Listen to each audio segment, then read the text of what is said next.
God, we commit performing our work responsibly in your honor. Provide us with fresh supply of strength to do our job.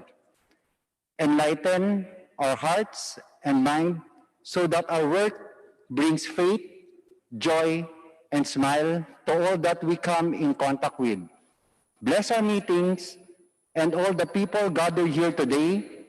May we be enlightened by your holy presence, and that through your guidance we will attain our objectives, all for our glory.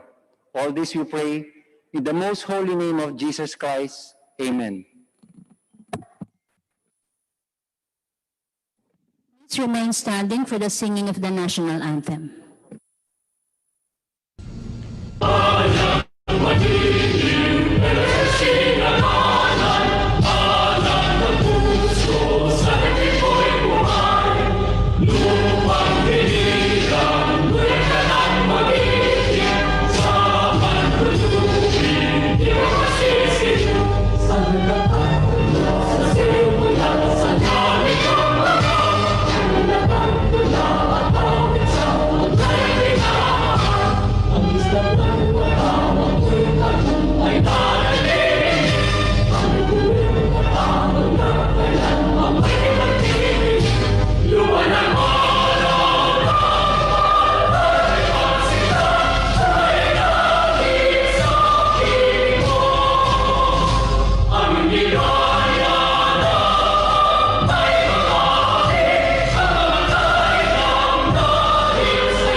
The joint meeting with the Committee on Good Government and Public Accountability is hereby called to order.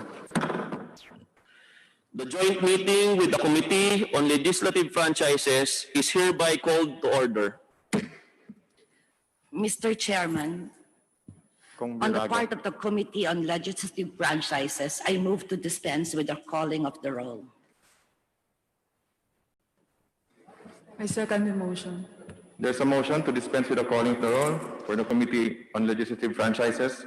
The motion is duly seconded. Hearing no objection, motion is approved.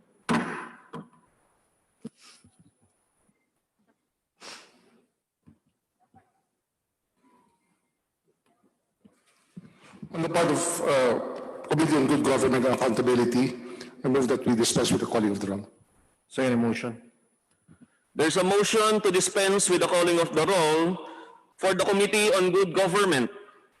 The motion is duly seconded. Hearing no objection, the motion is approved. Mr. Chairman, on the part of the Committee on the Franchises, I move to dispense with the reading of the minutes and approve the minutes of the March 10 committee meeting. Second the motion.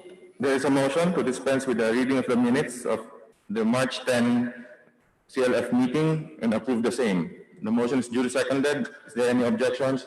Hearing none, motion is approved. On the part of the Committee on Good Government and Public Accountability, I move to dispense with the reading of the minutes of the previous meeting. Second motion. There's a motion to dispense with the reading of minutes. There's no objection. Hearing none, the motion is approved.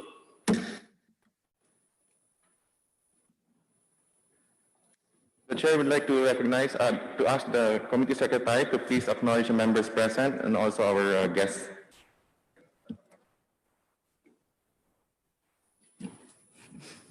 Good afternoon. For our members present here in the plenary, we have Speaker Alan Peter Cayetano, we have Majority Leader Ferdinand Martin Romualdez, the Chairman of both committees, Franz Alvarez and Jose Antonio Cuejan C. Alvarado. We have Representative Divina Graciu, Jesus Crispin Remulla, Representative Micaela Bilago, Representative Roberto Puno, Representative Elpidio Bersago Jr., Representative Michael Defensor, Representative Bienvenido Abante, Representative Rodante El Rey Villaferte, Representative Rodante Marcoleta, Representative David Suarez, Representative Juan Miguel Arroyo, Representative Arlene Brosas, Representative Bambo Tolentino, Representative Raneo Abu, Representative Dan Fernandez, Representative Eric Goyap, Representative Lani Cayetano, Representative Wes Gatchalian. In the Zoom, we want to recognize our members in attending the Zoom video conferencing: Deputy Speaker Pablo Ortega, Deputy Speaker Geogracias Sabeliano, Representative Carlos Zarate, Representative Edsa Lagman, Deputy Speaker Conrad Estrella III, Deputy Speaker Rosemary Arenas, Representative Sol Aragones, Representative Joy Tambunting, Representative Ian D., Representative Presley De Jesus, Representative Neptali Boyat Gonzalez, Deputy Speaker Ferdinand Hernandez, Representative Raymond Mendoza, Representative Datu Rooney Sinsumat Jr., Representative Ann Hofer, Representative Vilma Santos Recto, Christian Unabia, Gabriel Bordado Jr., Jericho Nograles, Tony Pet Albano, Chodorico Jaresco, Leanda Bolilia, Marlene Len Alonte, Representative Michael Romero, Mujib Hataman, Ferdinand Gaite, Cristal Bagaching, Frederick Xiao, Hilt Cabarangay Acosta, Rolando Valeriano, Stephen Paduano, Rufus Rodriguez, Sharon Garin, Estela Kimbo, Christopher Jones, Rogelio Pacquiao, Manuel Cabochan III, Godefredo Guya, Jose Pinting Tejada, Ace Barbers, Alfredo Garbin Jr., Yeda Romualdez, Tyron Agabas, Dale Along Malapitan, Edward Maceda, and Representative Onyx Crisologo. For our guest from the ABS-CBN, we have Mr. Carlo Katigbak, Mr. Martin Lopez, Mr. Mario Nepomuceno, Ricardo Vitan, Raymond Miranda, and Ms. Cory Bidanes. For NTC, we have Deputy Commissioner Edgardo Cabarrios. For MBC-DZRH, we have Mr. Angelo Palmones. For NABU, we have Mr. Alberto Laboon. And for Centro, we have Mr. Benjamin Albero III. That's all, Mr. Chair. We want to recognize Congressman Strike Revillas too.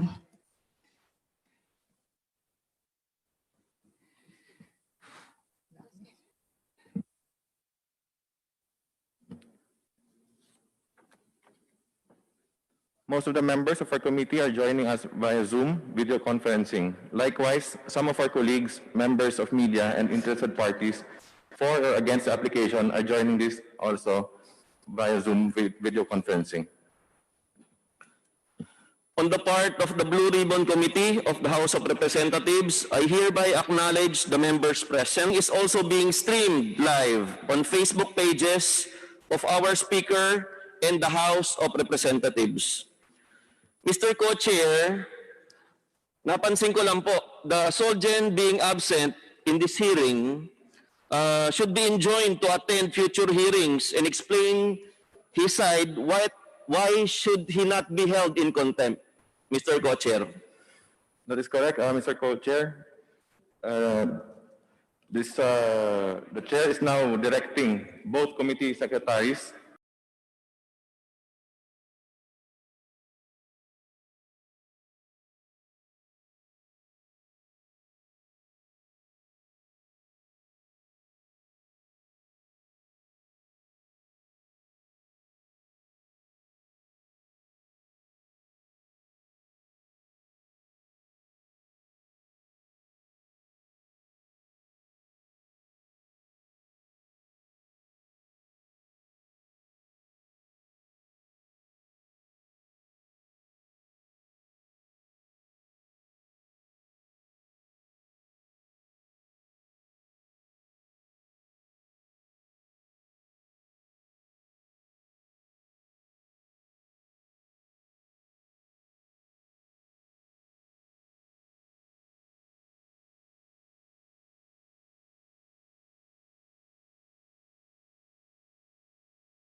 is simply a privilege granted to private corporations to conduct business using source persons at expert witnesses upang magbigay linaw sa mga issues na ating pinag-uusapan.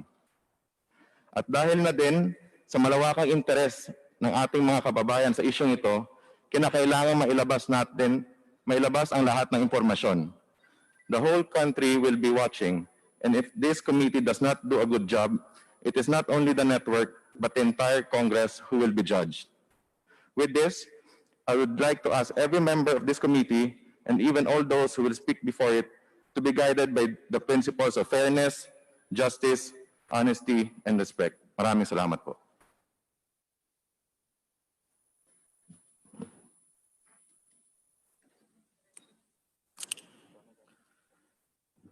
Mga kasama, legislative power is vested in Congress. Ayon sa Article 6, Section 24 ng Konstitusyon, dapat magmula ang kapangyarihan ng Kamara to originate a franchise bill is exclusive, plenary, and discretionary. Hindi maaaring mapilit na mabalangkas ang batas ng ating Kongreso kung hindi nito nananais. Hindi tayo dapat pinangungunahan ng iba nating mga kasamahan sa gobyerno. Sa hearing po noong March 10, sa harap ng sambayan ng Pilipino, nagsabi ang NTC at they are under oath, natatalima sila sa payo ng DOJ na mag-i-issue ito ng provisional authority para sa ABS-CBN hanggang dumating ang panahon na mapagdesisyonan ng House of the People ang aplikasyon sa pagpapalawig ng prangkisa nito na naaayon sa saligang batas. Subalit sa hindi inaasahang pagkakataon, nag-issue ang NTC batay umano sa payo ng Solgen ng cease and desist order laban sa ABS-CBN upang patigilin ang operasyon ng kanilang himpilan. Ikinagulat ito ng lahat. Ayon sa NTC, sa kanilang tugon sa liham kay Speaker Cayetano at Chairman Alvarez, noong Mayo 14, iginagalang daw nila ang House of the People kung kaya't dinirektahan nila ang Kongreso na magpasa o magpasa na lang ng batas para sa renewal ng ABS-CBN. Ladies and gentlemen, ayon sa House Resolution ng ating kasamang si Kong Mike Defensor, such act of NTC due to the influence of Solicitor General is a total disregard to the lawful order and authority of the House of Representatives. Sa nasabing resolusyon ni Congressman Michael Defensor, pinaimbestigahan din niya ang NTC at Solgen sa posibleng criminal cases of perjury, violation of anti-graft and corrupt practices, and violation of Code of Conduct of Public Officials. Ang Committee on Legislative Franchises ang siyang nagain ng show cause order sa NTC para maipaliwanag nila kung bakit hindi sila dapat kasuhan ng contempt. Aalamin natin sa pagdinig na ito kung sila ba talaga ay may nilabag o nilabag ba nila ang constitutional right ng ABS-CBN sa equal protection of laws dahil ang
As it is, there are many parts, yet one body. Ating mga kababayan, Chairman Alvarado, Chairman Alvarez, ating pong mga bisita from Abs-Cbn, ating pong mga advocates against the renewal or a new franchise, colleagues, magandang hapon po. So first reminder lang sa atin lahat, whatever happens, we are one body. The Philippines is one body with many parts. The archipelagic nature of our country ensures that we will never be homogeneous in our culture, our tradition, and our belief. Regionalism, tribalism, and political factionism is and always be a challenge for us as a nation. But despite these challenges, we can be one body. But this should not be an excuse for us to act like quarrelsome little children. Di tayo pwedeng parang mga bata na walang rational ang arguments just because we come from different places or backgrounds. We have to learn to be bigger than that which divides us and not allow our own mistrust, ignorance, and hate turn us against each other. Sadly, even as we stand on the verge of a new age, these lessons of the past remain largely ignored. It is still far easier to wallow in our differences instead of celebrating our commonalities. A few months ago, I asked that we all do a little soul searching so that our viewpoints may extend not just to the present, but to include reflections of our past and hope for the future. That we may see the importance of community and solidifying our core values as one nation. Sa crisis po, sinasabi, the best and the worst of us comes out. And the best and worst will flow from our core values. I am happy that Congress, despite all these distractions, all these challenges, have remained steadfast in its commitment to prioritize essential legislation, particularly those relating to the COVID-19 pandemic, to saving lives and saving people's livelihood.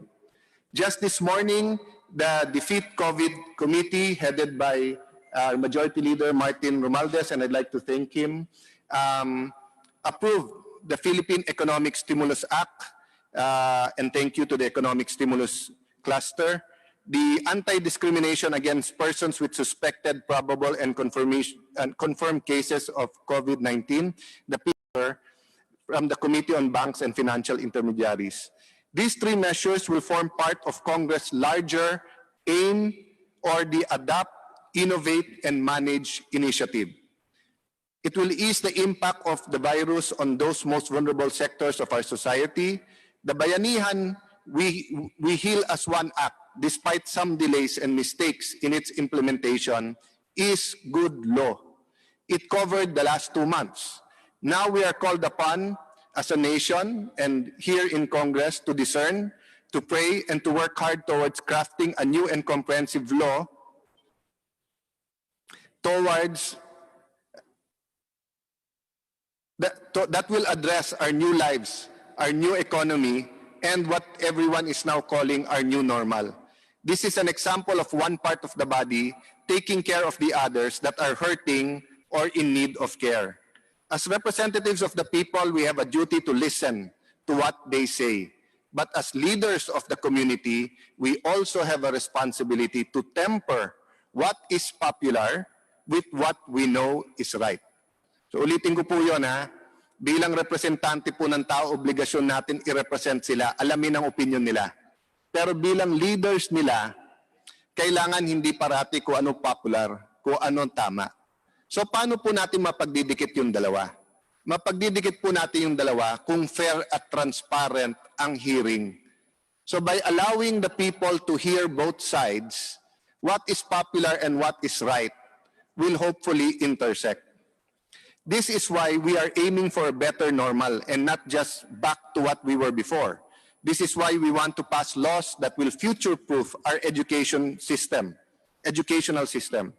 and protect and strengthen businesses and livelihoods. This is why Congress is pushing against the popular tide of the Abs-Cbn issue to be heard right away at the start of the year, or the end of last year, while we continue to lay the foundation for our collective better futures. Many of our countrymen are looking for direction in this world of the new normal. In a blink of an eye, much has changed. Dati ang ginagamit na word game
ang ginagamit na word game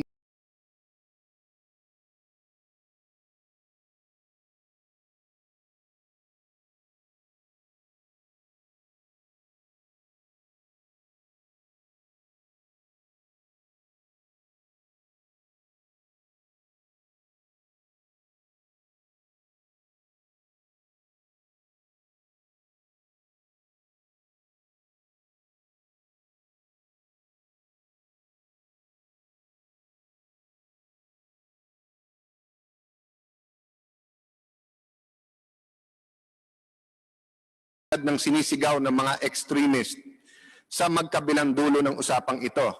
Ngunit hindi namin pwedeng gawin yon dahil yun po ay mali.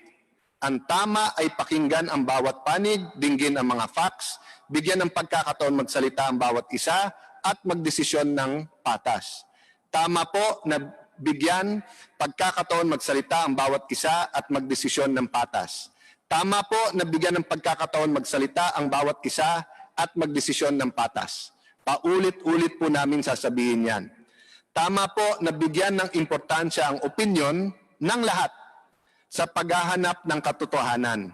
Mali po ang pagbubuli, pananakot at pag-iinsulto sa isa't isa. I began my statement by talking about the Philippines as one body with many parts. Congress, being a responsible part of this body, is committed to holding a fair, impartial, comprehensive, and thorough examination of all facts regarding this issue. That commitment has not wavered nor changed despite all the criticism that had been thrown at Congress and at me personally. And I have full confidence in the leadership of Chairman Alvarez and of Chairman Alvarado and of the rest of Congress. It is not a secret that I would have preferred another time to do this. But here we are, and it is time to do what is right. It is right to put an end to this issue, but it is wrong to use the issue to create more divisiveness.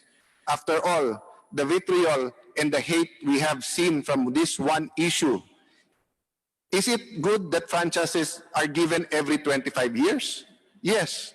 We cannot survive this kind of partisanship if we have to do this every year.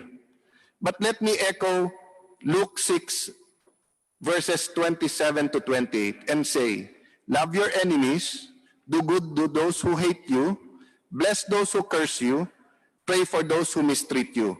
Huwag po nating hayaan ang galit at puot ang mangibabaw sa usapan ito. Hindi po yan ang ugaling Pilipino.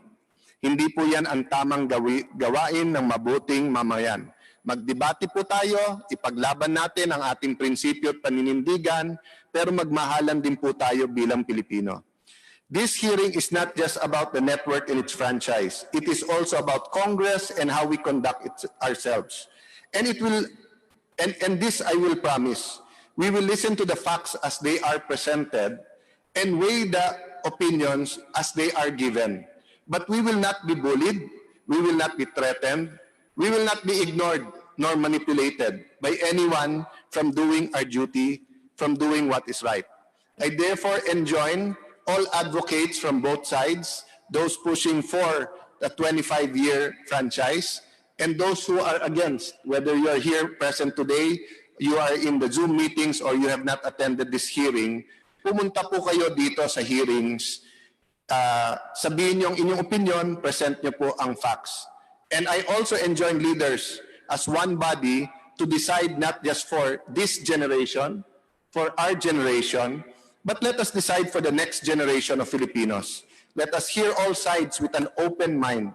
Gawin natin ang alam natin na tama. History will look back at the 18th Congress and say, they stood for what is right. Thank you, Chairman, and our full support sa inyong paghihiring sa mga susunod na linggo. Thank you, Mr. Speaker. Now, let us recognize the Honorable Majority Leader Ferdinand Martin Romualdez for his address. Honorable Speaker Alan Peter Compañero S. Cayetano, Legislative Franchises Committee Chairperson Franz Chicoy E. Alvarez, and Good Government and Public Accountability Committee Chairperson Kuya Jose Antonio R.C. Alvarado, esteemed members of the committee, honorable members of this august chamber, guests, ladies and gentlemen, a pleasant afternoon to everyone. First of all, please allow me to welcome you to your House of Representatives and thank you for your precious time in attending this joint meeting of the Committee of Legislative Franchises and the Committee on Good Government and Accountability.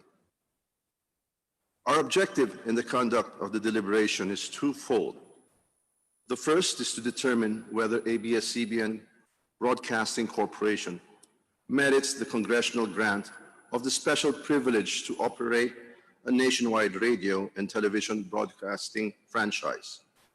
And second, to ferret out the truth on certain alleged anomalies and violations committed by Abs-Cbn. Our honorable speaker has reiterated during our previous plenary sessions and in his opening statement that the conduct of the hearings on the issues hurled against the Abs-Cbn franchise will be fair, impartial, and thorough. Rest assured that as your majority floor leader, I fully subscribe to this guiding dictum. However, please allow me to supplement an overarching precept. The primary duty of the members of the House of Representatives is to legislate. Our own House rules specifically provides that members shall, among others, prepare, introduce, and work on the passage of legislative measures to effectively address social, political, and economic needs and concerns. I would like to underscore that during the course of the deliberations and inquiries in aid of legislation before this honorable joint committee, we will not be distracted and we will not lose track on shepherding priority legislations that will answer and cater to the needs of the welfare of the people, especially in these challenging times and during this pandemic. We must work doubly hard not only to arrive at the decision on whether to grant the franchise application of Abs-Cbn, but perhaps even more importantly, to craft and put into fruition the passage of the priority measures relative to the fight against the pandemic and the eventual defeat of COVID-19. In fact, this morning before attending this joint meeting, I presided over 3 committee hearings, deliberating on proposed measures that will ensure our victory over the COVID-19 crisis. And to it, my first formal meeting was at 9:30 a.m., where the Social Amelioration Cluster of the Defeat COVID-19 Ad Hoc Committee tackled the measure of establishing the COVID-19 Employment and Reduction Economic Stimulus, or otherwise known as the CURES Bill, that Deputy Speaker L.A. Villafuerte so effectively guided this morning. And this is for the institution of the mechanism for the implementation thereof. My second meeting was at 10:30 a.m., where the Defeat COVID-19 Ad Hoc Mother Committee adopted the recommendations and approved priority measures of the Financial Institution Strategic Transfer, or the FIST Bill, the Philippine Economic Stimulus Act, the PESA bill, and the anti-discrimination against persons with suspected, probable, and confirmed cases of COVID. And our third meeting was held at 11:30 a.m., where this representation as the chair of the Rules Committee met with the other members of the said committee to include in the calendar of business for our plenary this afternoon several significant measures. Thus, it is only on this premise and context that I support the continuous hearings of the Committee on Legislative Franchises on the franchise application of ABS-CBN. In fact, this afternoon, I will move in the plenary session prior to its adjournment sine die to authorize not only this committee, but all the committees to conduct its hearings and deliberations on noteworthy and meaningful proposed legislations, even while on recess. Thank you, and I wish you all a pleasant and a productive day ahead. Thank you, Majority Leader Martin Romualdez. Before we move on to the rules of procedure, the chair would like to recognize other members present via Zoom. Congressman Nieto, Congresswoman Brosas, she's also present here. Congresswoman Villar, Congresswoman Sheena Tan, Congressman Eduardo Gullias, Congressman Datol, Congresswoman Abreg Saldivar, Deputy Speaker Don Gonzales, Congressman Ino D, Congressman Benitez, Congressman Balindong, Deputy Speaker Mikey Romero, Congressman Eric Martinez, Congresswoman Castelo, Congressman Ferrer, Congresswoman Colliantes, Congressman Enrico Pineda, Congresswoman Bautista, Congressman Vargas, Congresswoman Angelina Tan, Congresswoman Fariñas, and Congresswoman Kimbo. Likewise, we also have via Zoom NTC Commissioner Cordova. May we now request our esteemed member, Alfredo Garbin Jr. of Ako Bicol Party List to explain the rules of procedure to be observed in our hearings. Magandang hapon po sa inyong lahat. Let me lay out to you the rules of procedure to be observed by the Joint Committee. Speaker Alan Peter Cayetano promised the Joint Committees shall hold a fair, impartial, and comprehensive hearings and will allow a thorough presentation and representation of the evidence with regard to the franchise application of ABS-CBN. The Joint Committees will do just that. There are many issues to tackle based on the position papers that have been submitted so far. There are many issues. Mahalaga po ang mga kasagutan sa mga issue para malaman kung dapat hindi bigyan o dapat bigyan ng prangkisa ang ABS-CBN.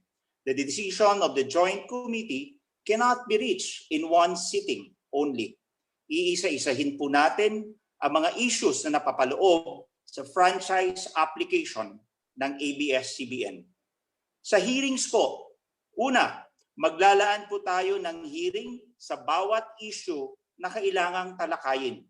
And each hearing for a particular issue, unang magpipresenta ang ABS-CBN at pagkatapos ay susundan ng tao o partidong kontra dito.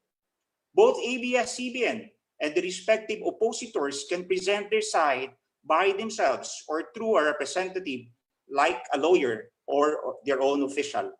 The parties will be allowed to present documents, audiovisual presentations, and witnesses during the meeting or the hearing. In the interest of fairness, itong mga dokumento, audiovisual presentations, and affidavits of witnesses ay kailangan isumite sa Joint Committee 3 araw bago ang naturang hearing kung kailan ipipresenta ang mga ito. Ang Joint Committees ay magbibigay ng kopya ng dokumento, audiovisual presentations, and affidavits sa mga miyembro nila at iba pang interesado or interested parties. The affidavits will be read and documents and ABPs will be shown during the hearing. The affidavits of witnesses shall serve as their testimony. The members of the Joint Committees can question or examine all witnesses and presenters of documents and audiovisual presentations to determine authenticity and the truth of the matters alleged therein.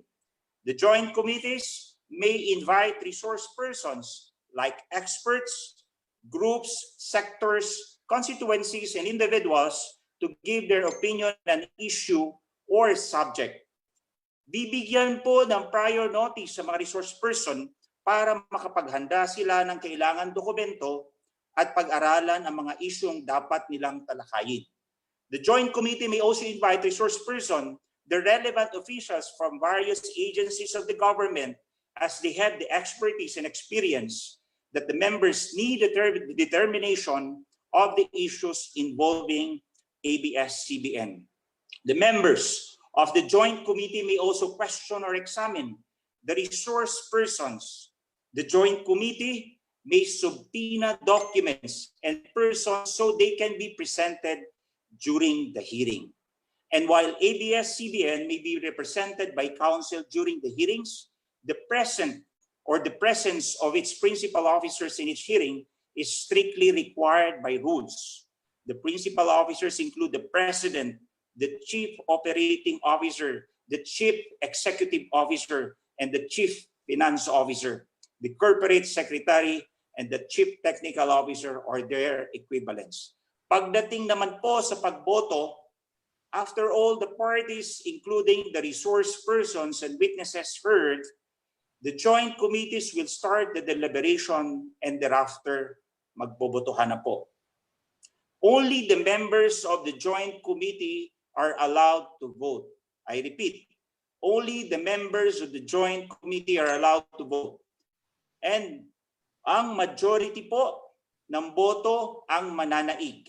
Kapag ang mga aligasyon na ibinato or kapag mas madami ang pumabor, pasado ang aplikasyon sa committee level. Kung hindi naman, denied ang application. Inuulit ko po, maraming isyong nakapaloob at mga aligasyon na ibinato kaugnay sa franchise application ng ABS-CBN at tungkulin ng komite at tiyaking ang prangkisa na ibibigay ay makakabuti sa kapakanan ng ating bayan at kapwa Pilipino.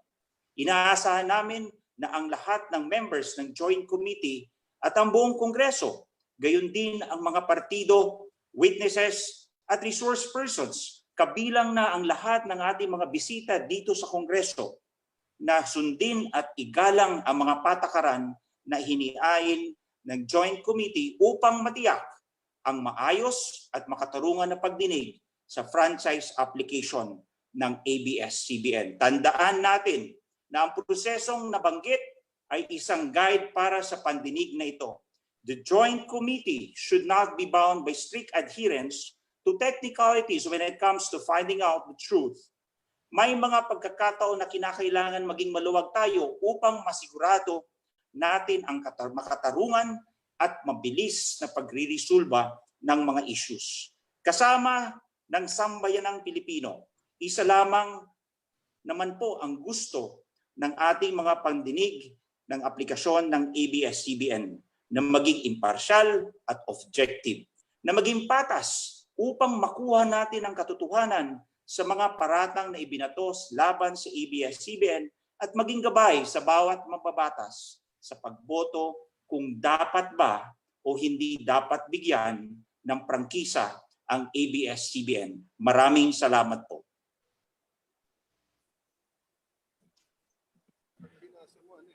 Mr. Chair, Congresswoman Rosas. Yes, Mr. Chair, just a clarificatory question with regards to the rules of procedure, Mr. Chair. Yes, Mr. Chair, good afternoon, dear colleagues and guests. I am happy that finally, the Committee on Legislative Franchise convened after a long break. However, I was expecting that this hearing is a continuation of what has begun last March 10. Kung maalala po ninyo, last March 10, the committee promised that as soon as the session resumes this May, it will deliberate the measures on the renewal of the ABS-CBN franchise and allow us, sponsors, to deliver our sponsorship speeches. Dahil po joint hearing ang nakaschedule sa araw na ito at ang primarya sa joint hearing na ito, yung nakasalang na resolutions, Hindi po ba tatagalang pagtalakay sa mismong mga franchise bills? Mr. Chair, I would like to know, o gusto ko lang pong malaman at maitala sa record kung kailan yung petsa ng actual deliberation ng aming mga panukala, Mr. Chair. Congresswoman Rosas, start na po natin ngayon. But just like what I explained when tumawag po ako sa lahat po ng authors para pakiusapan po, na kung maaari po, dahil meron pa po tayong session mamaya, marami rin pong importante pa po na itatalakay, na lahat po ng sponsorship ng lahat ng authors ay sama-sama na po sa ating next hearing para po tuloy-tuloy po tayo. Para hindi naman po may mauna lang, tapos yung iba sa sunod. So ito isang hearing lang po na tuloy-tuloy po ang lahat ng authors po. Maraming salamat, Mr. Chair. Pwede na po bang malaman kung kailan yon, Mr. Chair? Pwede po bang maitakda ngayon, Kung Mr. hayaan na po Chair? natin na Congressman Rosas na matapos na itong ating lahat ng nasa agenda, by the end of this hearing, malalaman na po natin. I would like to suggest, Mr. Chair, as early as possible. Ano po, kung po pwede, dahil meron lang tayong isang hearing on Friday, kung pwede po sanang ganon or sa immediate. Maraming salamat po. Suggestion lang po yun. Thank you very much, Duly Mr. noted Chair. po, Congressman Point Rosas. of order, Mr. Thank Chair. you. Quick point of order, Mr. Chair. I'd Congressman just like Defensor. to clarify, Mr. Chair, that the previous hearing that started in March 10 does not relate whatsoever to the current hearing, Mr. Chair, because doon po sa mga nangyaring naging problema doon sa prangkisa. So gusto ko lang ho, Mr. Chair, ilagay yun sa record kasi baka ho ang ilagay parang continuation to nung dating hearing. Hindi po. Bago po itong hearing dahil nga po sa nangyaring expiration ng franchise. And I agree with the wisdom of the chair kung paano pong ayusin yung mga prangkisa na for renewal at kung ito po'y bagong renewal at ito iniwan ko sa desisyon ng ating komite. Thank you, Mr. Chair. Thank you, Congressman Defensor. There are 12 bills pertaining to the franchise application of ABS-CBN, which were referred to the Committee on Legislative Franchises. 11 of those bills are for renewal, namely House Bill 676 by Congresswoman Violago, House Bill 3521 by Deputy Speaker Arenas, 3713 by Congresswoman Tambunting, 3947 by Congresswoman Aragones, 4305 by Deputy Speaker Santos Recto, 5608 by Deputy Speakers Gonzales, Pimentel, and Congressman Lechon, 5705 by Congressman Rodriguez, 5763 by Congresswoman Ramirez Sato, 6052 by the Makabayan Bloc, 6138 by Congressman Go, and 6293 by Deputy Speaker Legarda. One bill is for a new grant, House Bill 6654 by Congressman Rufus Rodriguez. So lahat po ng ating mga 12 bills na for renewal ay Congressman Tonitino. Point of clarification, Mr. Chairman. We are talking of a new franchise here. So are we going to consider all those filed bills wherein the title are all renewal? So renewal is different from new bills. So the process should be bills in index, then first reading, referral. So are we going to consider all those bills filed with title of renewals? But of course, there's one bill filed by Congressman Rufus for a new franchise. All the 12 bills, all the 11 bills for franchise renewal will be amended and consolidated to the bill of Congressman Rufus Rodriguez for a new grant. So i-amend po natin and consolidate na lang po para ma-simplify na po lahat. And then we also have 3 resolutions at hand. House Resolution 639 by Representative Lagman and a number of members regarding the immediate processing of the House bills filed. House Resolution 846 by Congressman Mike Defensor for an inquiry on the perjury by NTC and Solgen and on their possible violation on anti-graft laws. And then House Resolution 853 by Deputy Speaker Duterte, Congressman Tolentino, and Yap. House Resolutions 846 and 853 are jointly referred to the Committees on Legislative Franchises and Good Government. We also included the show cause order issued to NTC's officials requiring them to explain why they should not be cited for contempt. Their response, which has been received by this committee, forms part of this hearing. We will have the sponsorship of the said measures under consideration at the next hearing. So now we move on to the opening statement by ABS-CBN. We now recognize Mr. Carlo Katigbak, President of ABS-CBN, to give the opening statement. The Honorable Chairman of the House Committee on Legislative Franchises, Congressman Franz Alvarez. The Honorable Chairman of the House Committee on Good Government, Congressman Jose Antonio C. Alvarado. The Honorable Speaker of the House, Alan Peter Cayetano. The Honorable Majority Floor Leader, Martin Romualdez. The Honorable Members of this committee. The Honorable Members of the House present at the plenary and on Zoom, good afternoon. Para sa ating mga Pilipino, ang pagmamahal sa pamilya ay pinakamahalaga. Ang ABS-CBN po ay ang aking pamilya. Isang pamilya ng 11,000 taong naghahangad magserbisyo sa bayan. Sa nakalipas na mga linggo, nagdurusa po ang pamilya ko. Nag-aalala sila na mawawalan sila ng trabaho. Natatakot sila para sa kanilang kinabukasan at sa kinabukasan ng kanilang mga mahal sa buhay. Ang sakit po ng pakiramdam. Alam po namin na sa panahon ng pandemya, napakahirap pong mawalan ng trabaho dahil hindi madaling makahanap ng panibagong hanap buhay. May nagsasabi sa social media na nagpapaawa lang daw kami. Sana po makausap ninyo ang isang tatay o nanay na mawawalan ng hanap buhay. Sana po maramdaman ninyo ang takot nila kapag iniisip nila kung papaano nila bubuhayin at papakainin ang kanilang pamilya. Sana po pakinggan ninyo ang boses ng aming mga kapamilya.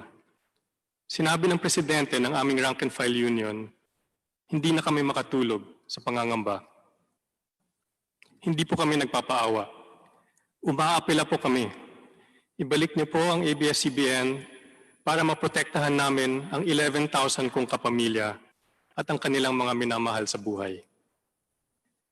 We want to do everything we can to protect our employees.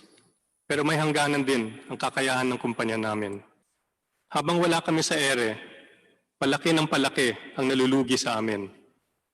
At sa mga darating na linggo, mapipilitan na kaming maglabas ng listahan ng mga empleyadong mawawalan ng trabaho.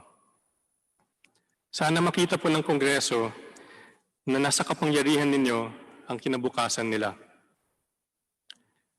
Sa tingin po namin, wala pong dahilan kung bakit hindi pwedeng ibigay ang prangkisa ng ABS-CBN. There have been many accusations thrown against us about alleged violations of laws or violations of our franchise. Sinasabi po ng mga bumabatiko sa amin, the law is the law. And we agree, the law is the law. And under the law, we are innocent unless proven guilty. Up to now, there is no court that has determined we have broken any laws. Sabi po ng BIR, bayad ang aming buwis.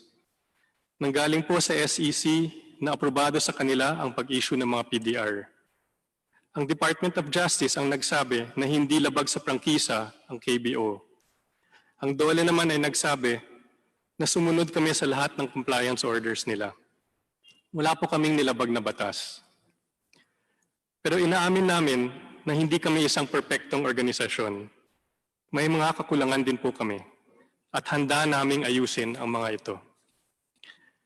I know there are congressmen who feel there are things that we can do to be a better company. And we agree with you.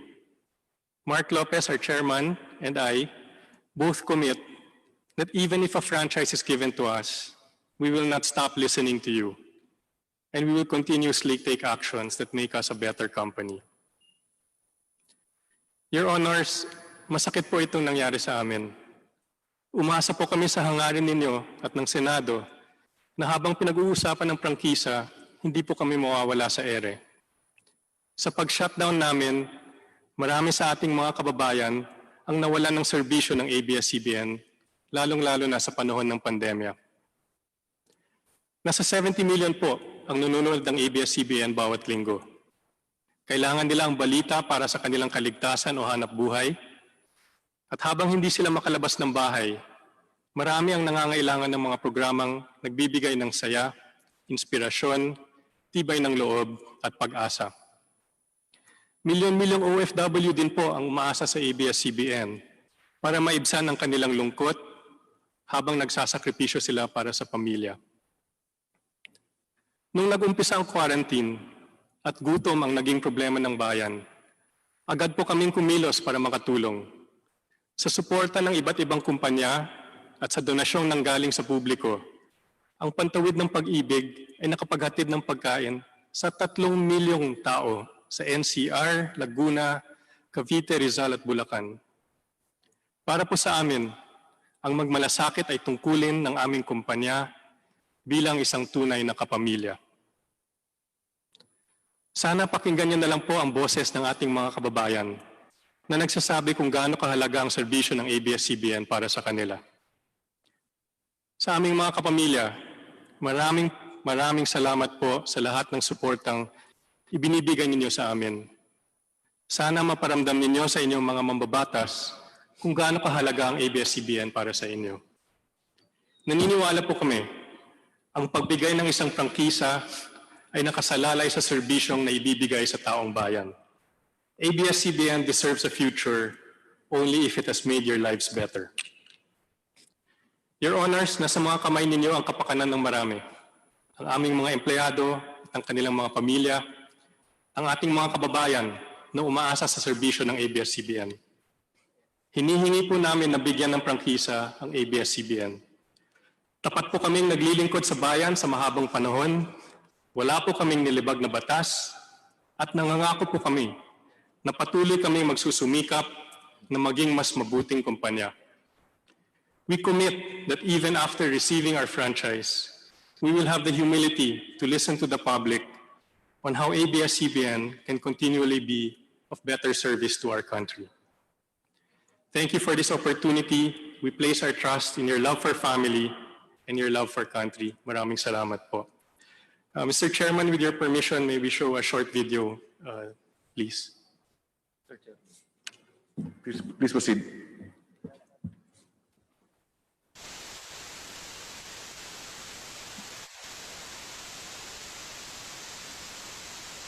Sa nakaraang maraming taon, ang ating ABS-CBN ay nandoon para sa mga nangangailangan ng tulong.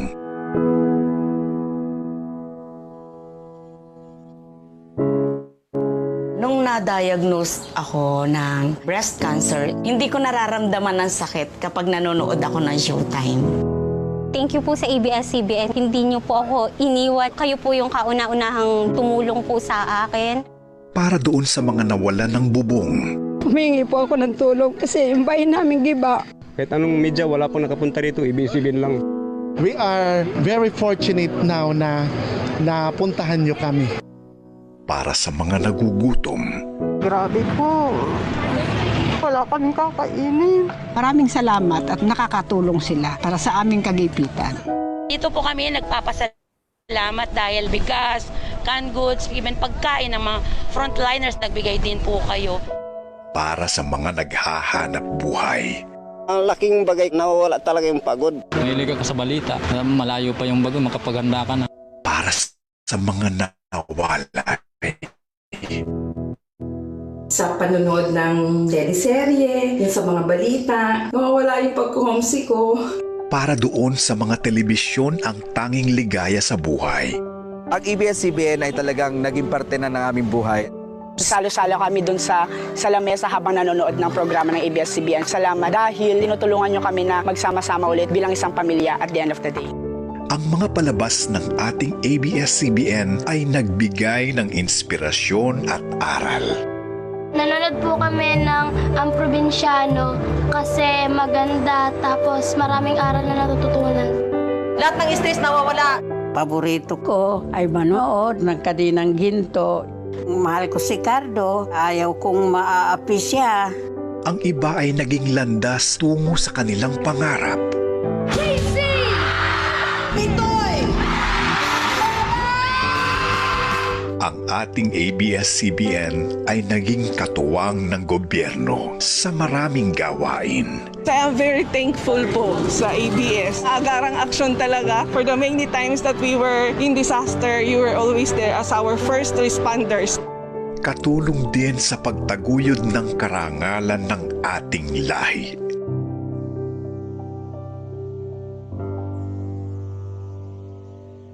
Ngunit ang ABS-CBN ay nawala na sa tahanan ng mga Pilipino. This is ABS-CBN Corporation Channel 2 in the service of the Filipino. Now signing off. Wala nang probinsyano! Hindi natapos. 4 na taon ako naghintay.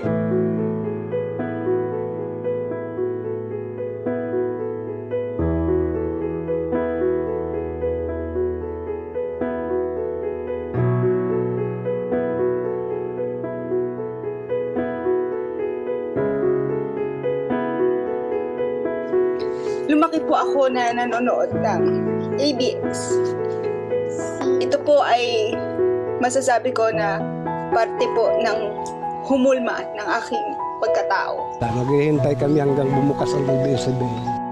News, mga teleserye sa ibang channel, hindi man masyado malinaw. Kasan kami nga awan iti cable na ti pangalalaami na iti signal ket ti antena laeng kasanon nga maipadanon kanyam iti impormasyon. Ada man iti sabaling channel pero nakiray. Han nga kasla iti ABS-CBN nga nalawag iti reception. Wala ay pudningaw niya. Naminghoy nga kung ABS-CBN wala namilingaw ani.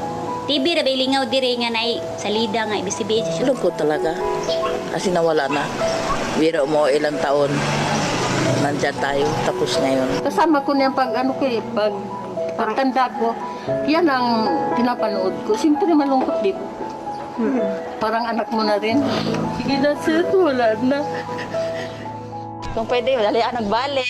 Hiling ni Rona na makabalik na sa ere ang ABS-CBN dahil ang Kapamilya Network lang ang pinagkukunan nila ng balita at libangan. Wala ring signal ng internet sa kanilang bahay kaya't hirap din siya makakuha ng balita online. Kailangan pa nilang maglakad ng 1 kilometro para makarating sa lugar na may signal. Lungkot din po yung MOR. Wala na po ngayon. Di na po naman pakinggan. Siyempre malungkot ako. Saka kawawa naman yung mga tao na nagwo-work doon. Ibalik ng taon ang ABS-CBN ay mga tuwag kung makalingaw. Makawasak kong kakapoy, makawasak kong sakit. Ikinalungkot din ito ng mga artista para sa kanilang mga giliw na tagapanood.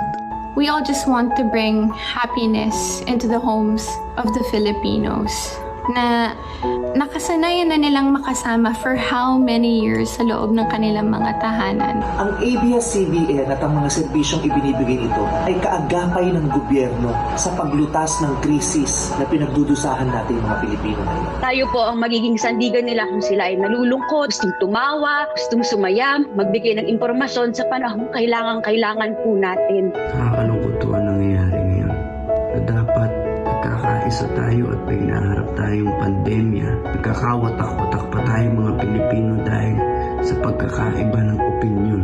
Hindi po ninyo kalaban ang ABS-CBN. Sa panahong ito, dapat tayong lahat ay magkakakampi para makatulong po tayong lahat sa mga taong mas higit na nangangailangan. Ito yung panahon po na dapat wala tayong mapag-iwanan na Pilipino. Ito yung panahon na dapat magtulong-tulong tayo. Lagi lang pinapaalala po sa amin ng mga boss po namin, itong lahat ng ginagawa natin, ang kapalit nito ay serbisyo para sa bayan. Naniniwala ho ako na dapat po sa panahon ngayon lalo ay magkaisa po tayo at magtulungan. Ipinapangamba ng mga empleyado at iba pang mga taong umaasa sa ABS-CBN. Mahalaga po sa akin ang ABS-CBN dahil dito po namin kinukuha ang pang-araw-araw namin pamumuhay. Wala na po akong ibang alam na mahanap na trabaho. Sana ang ABS ay makabalik sa dating estado nila. Dahil hindi lang kami na marami pang mas maliliit na matutulungan nila. Nagbagyong Yolanda po, totally damage talaga yung bahay namin. Unang-una po na tumulong po talaga sa amin ay yung ABS-CBN. Ang tanging kabalikat ko lang ay ang mga benepisyong bigay ng ABS-CBN. Dito rin po nabubuhay ang pamilya ko. Saka ako rin po. Kaya po sa ngayon ay nananawagan na rin ang maraming Pilipino.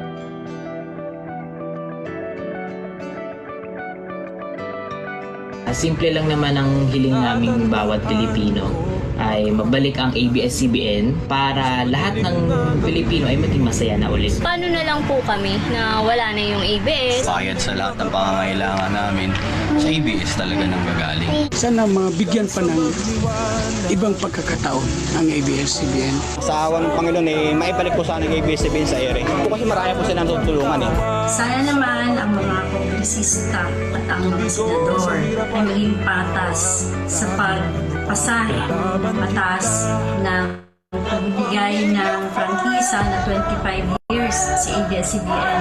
Hinihiling ko sa Kongreso at sa Senadors na talagang ibalik ang ABS-CBN dahil walang malaking kawalan ito sa mga kapamilya natin.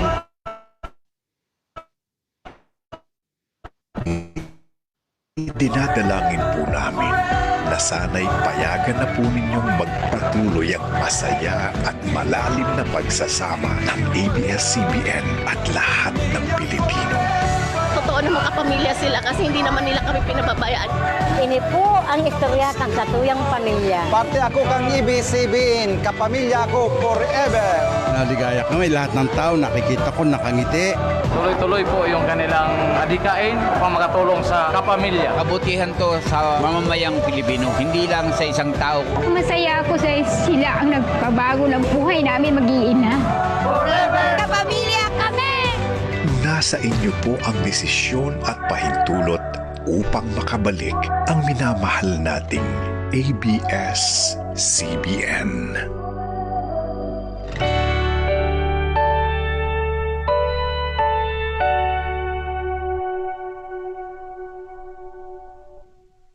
Thank you for that presentation. Before we move on to the opening statement of those opposed to the application, the Chair would like to recognize additional members who are joining us today via Zoom. Congressman Enverga, Congresswoman Suarez, Congressman Chato, Deputy Speaker Pimentel, Deputy Speaker Legarda, Congresswoman Elago,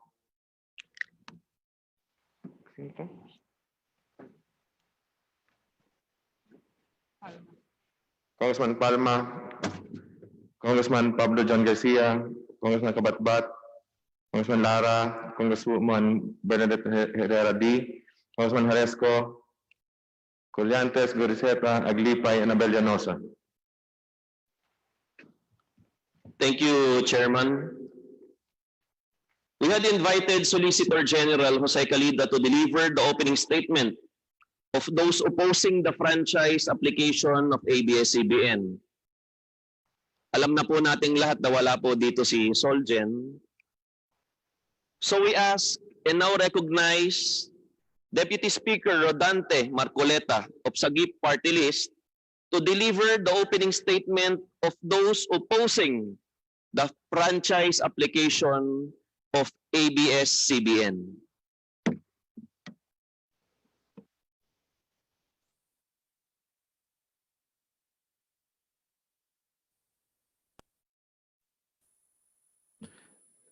Deputy Speaker, you are now recognized.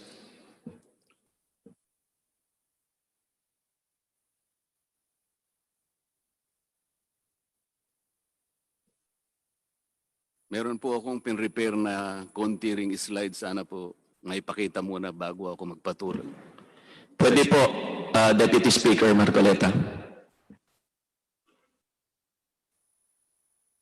Law, ibig sabihin batas. So kaya ginawa ang batas sa isang democratic country na kung nasaan tayo ngayon is para maging pantay-pantay ang lahat ng tao. Sa classroom may batas, bawal lumabas o bawal lumabas. Pero pag sinabing pag nag-comply ka na bawal lumabas, pero may ginawa ka sa pinagbabawal nila, inayos mo yung law ng classroom nyo at sinabmit mo ulit, ay pwede nang pala ikaw lumabas. Mr. Speaker,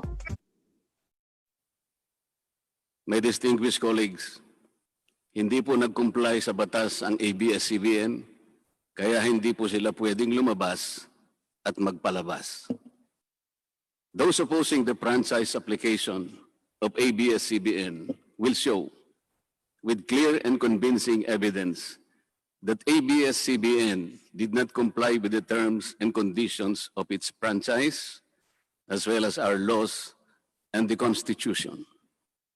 In fact, they will show in the succeeding hearings of the Committee on Legislative Franchises that ABS-CBN deliberately and with impunity violated the conditions of its legislative franchise and more so our laws and the Constitution.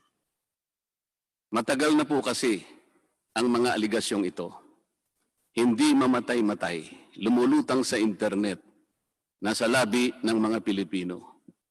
Hindi seryosong binigyan ng pansin. Bakit po? Tikom ang bibig ng may kakayahang magsiwalat nito dahil takot sa maimpluwensyang network na kayang sirain ng tao, kandidato man o hindi.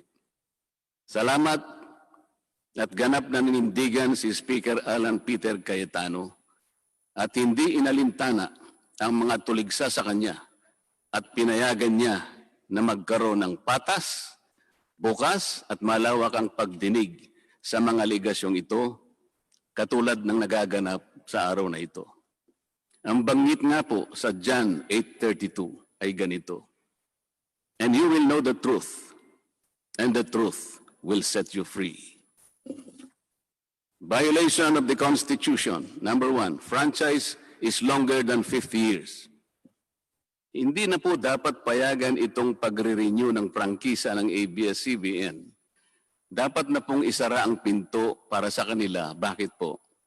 Because the ABS-CBN has been using the airwaves for more than 50 years. 53 years today to be exact. Our Constitution says that Congress can grant a franchise of up to 50 years only. Taong 1957, nang makuha ni Don Eugenio Lopez Sr., may-ari ng Chronicle Broadcasting Network o CBN, ang Alto Broadcasting System o ABS. Simula po noong 1967 ay naging ABS-CBN na po ang tawag dito dahil sa merger ng ABS at CBN.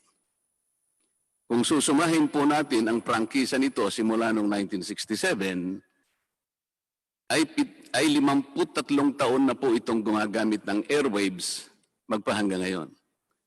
63 years naman po kung susumahin natin mula po ng pagkakakuha ng CBN sa ABS noong 1957. The Committee on Legislative Franchises should not allow itself to be used by ABS-CBN to again circumvent the Constitution and violate the categorical 50-year limitation imposed on franchises. Hindi na po dapat buhayin muli ng Kongreso ang prangkisa ng ABS-CBN sapagkat ayon po sa ating saligang batas, ang buhay ng prangkisa ay hindi dapat lumampas ng 50 taon. EDSA Revolution.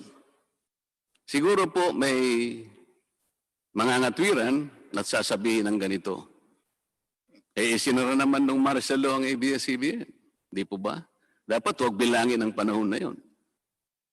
Tanggapin po natin sandali na isinara nga ang ABS-CBN simula Setyembre 23, 1972, pagkatapos na ideklara ang martial law. Pero hindi po ba nagbukas din ito agad matapos na ito ay mabawing muli ng pamilya Lopez noong EDSA Revolution? Hindi ba't kulang-kulang 13 taon din po ang namagitan na panahon? So let's assume that we subtract 13 years from the 63 years that ABS-CBN has been in operation starting 1957 when CBN acquired ABS. Hindi ba't 50 taon din po ang magiging resulta? Ibig pong sabihin, tapos na at paso na pa rin ang prangkisa ng ABS-CBN with or without martial law. Hindi ba't sobra-sobra pa rin ito at lalabag pa rin sa ating saligang batas? Naging palasak nga noong panahon ng martial law ang kantsaw na tama na, sobra na. Subalit ang mahalagang tanong po ng taong bayan na hindi pa nasasagot magpahanggang ngayon ay kung paano biglang nabawi ng mga Lopez ang ABS-CBN mula sa pag-aari ng gobyerno pagkatapos maitalaga ang Cory administration. Sinulatan po noon ni dating Senador Lorenzo Tanyada ang Presidential Commission on Good Government na isoli na sa mga Lopez ang ABS-CBN kahit may arbitration pang nagaganap sa pagitan ng pamahalaan at ABS-CBN. Na i-turn over po agad ang istasyon ng ABS-CBN sa mga Lopez sa kabila ng wala pang pagtukoy sa tunay na pagmimay-ari nito ayon sa kautusan sa Board of Administrators na binuo sa Letter of Instruction number 1 ni Pangulong Cory Aquino. Sa ngayon po ay wala man lang mailabas na papeles tungkol dito ang PCGG. Nagbayad po ba ang ABS-CBN sa Administrasyong Cory Aquino? Nag-public bidding po ba? Bakit tila ura-urada at habang magulo pa ang lahat dahil katatapos lang ng EDSA Revolution, ay biglang napasakamay na muli ng mga Lopez ang ABS-CBN? Nakabatay po ba ito sa batas? Hindi po ba dapat sagutin ng ABS-CBN ang mga tanong na ito upang mapanagot po ang dapat na managot kung meron man? Foreign ownership.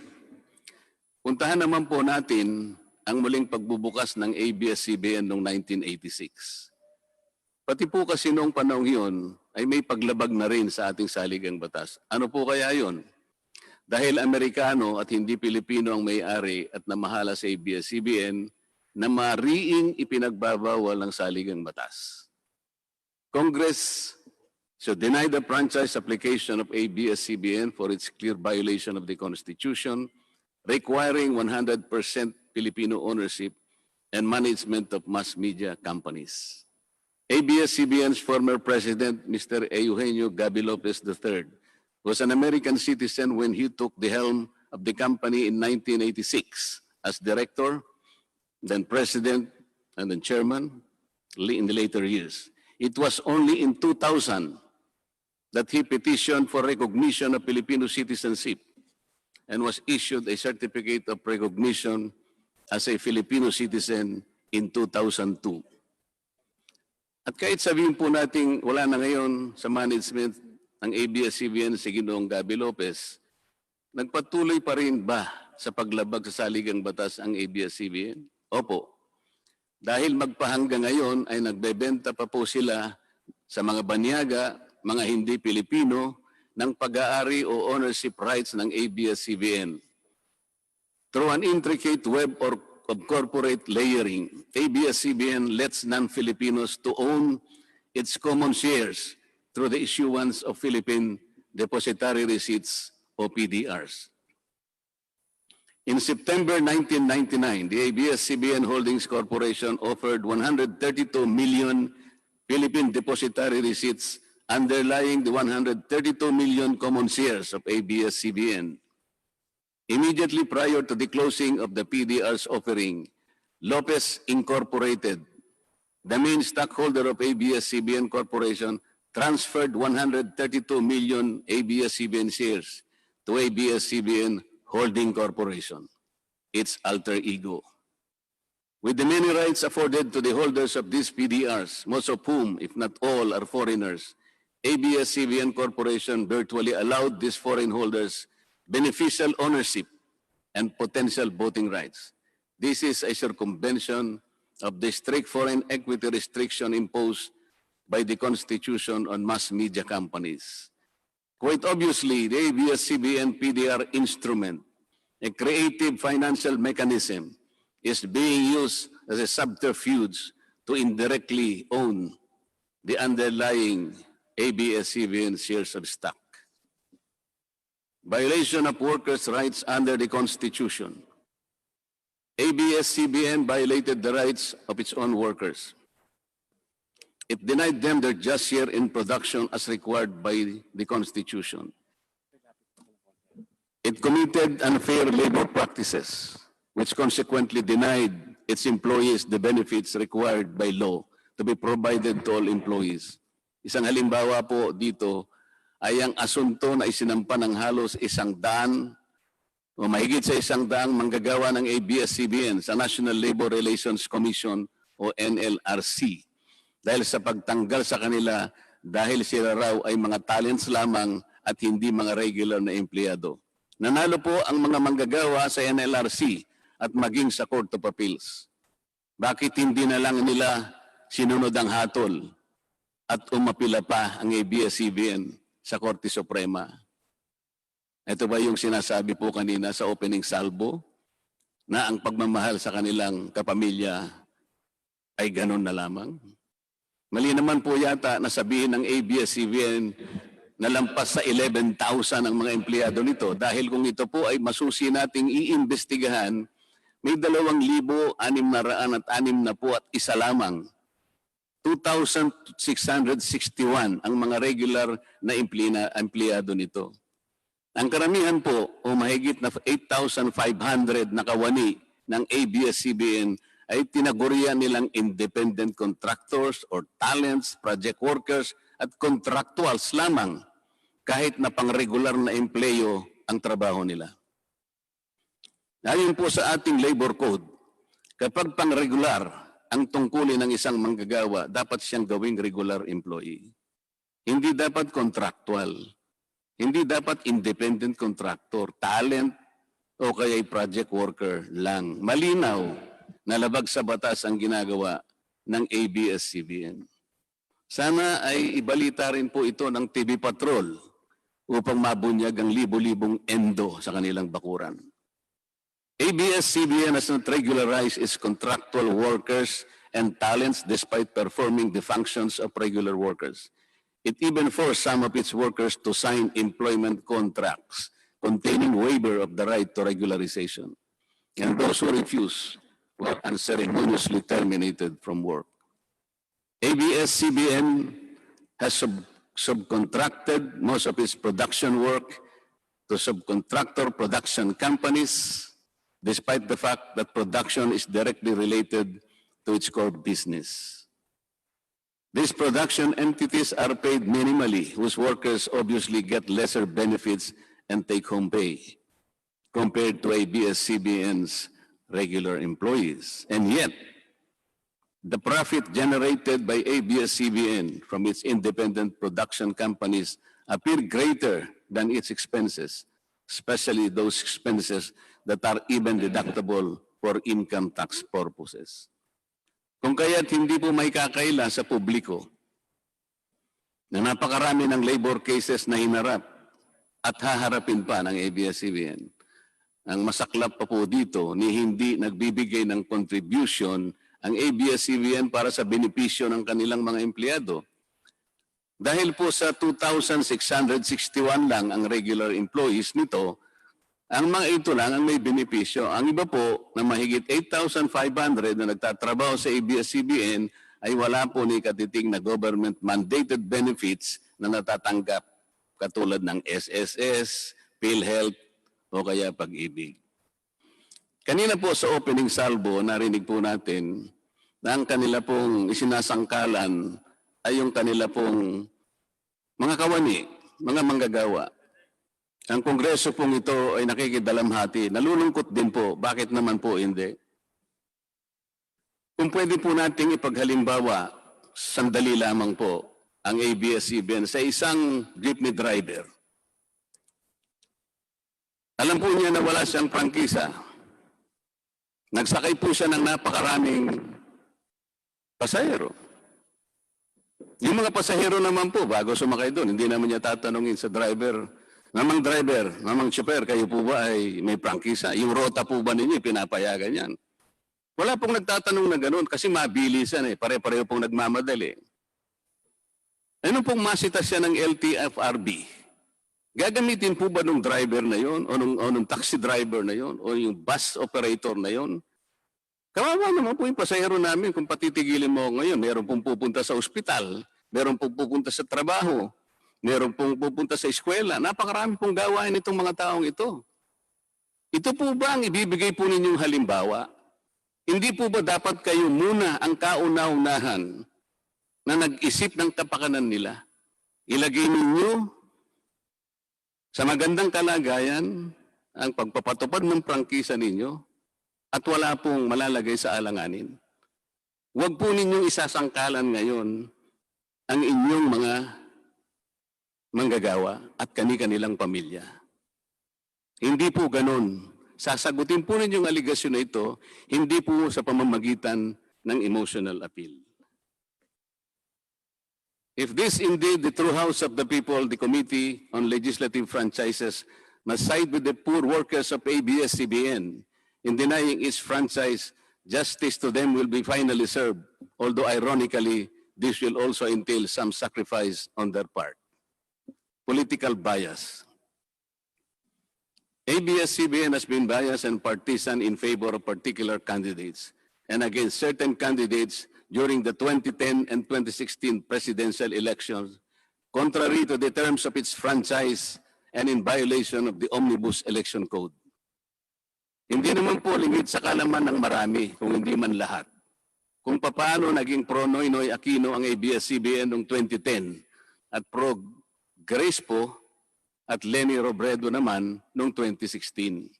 It is also a matter of record that ABS-CBN failed to air some of President Duterte's political advertisements during the 2016 campaign period, despite receiving the payment for said political ads.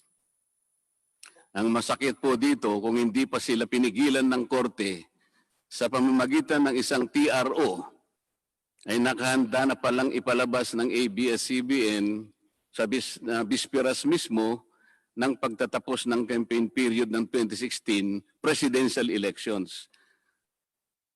Ang mga anti-Duterte advertisements na binayaran ng isang dating senador, sinadya ang timing para hindi bigyan ng pagkakataong makasagot pa si Mayor Duterte na noon ay kandidato bilang presidente. Mabuti na lamang at napahinuhod ng ang korte ng petisyon ni Speaker Alan Peter Cayetano na noon po ay Vice Presidential Candidate ni Pangulong Duterte at dagliang nag-issue ng TRO ang korte sa ABS-CBN. It is now a public knowledge that President Rodrigo Duterte and Speaker Alan Peter Cayetano expressed their disappointments over ABS-CBN's unfair reportings and meddling in previous elections. For those opposing the franchise application,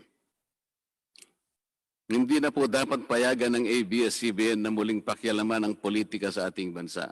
Panahon na para ang taong bayan ang pumili ng mga namumuno na gusto nila at hindi ang napipisil ng ABS-CBN. Paalala lang po sa ABS-CBN, you are a broadcasting company, not a political kingmaker. Either you play ball or you play fair.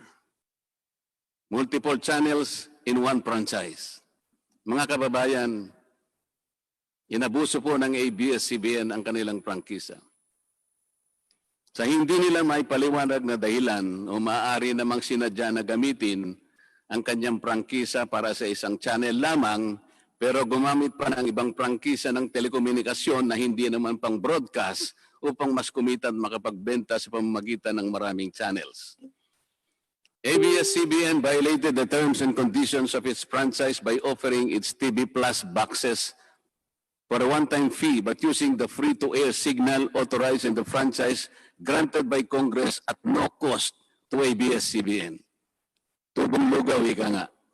But this practice of ABS-CBN without permission from Congress or the National Telecommunication Commission is killing the cable industry, which depends on monthly-based subscription of its clientele. At bukod po sa pagbebenta ng TV Plus box sa publiko, sa Kapamilya Box Office Channel na nakapaloob dito, ay nagawa pang maningil ang ABS-CBN sa bawat pelikulang gustong mapanood ng publiko sa KBO Channel.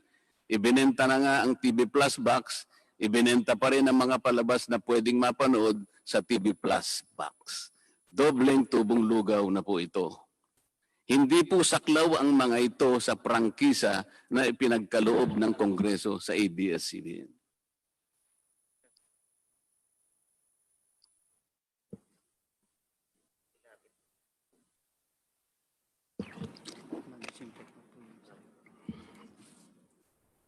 ABS-CBN, contrary to the terms and conditions of its franchise, operated this pay-per-view channel, otherwise known as the Kapamilya Box Office or KBO, without a valid permit from the NTC And despite NTC's order to refrain from operating a PPB until the issuance of an appropriate guideline for the same, ABS-CBN continued its operation until the expiration of its franchise on May 4, 2020.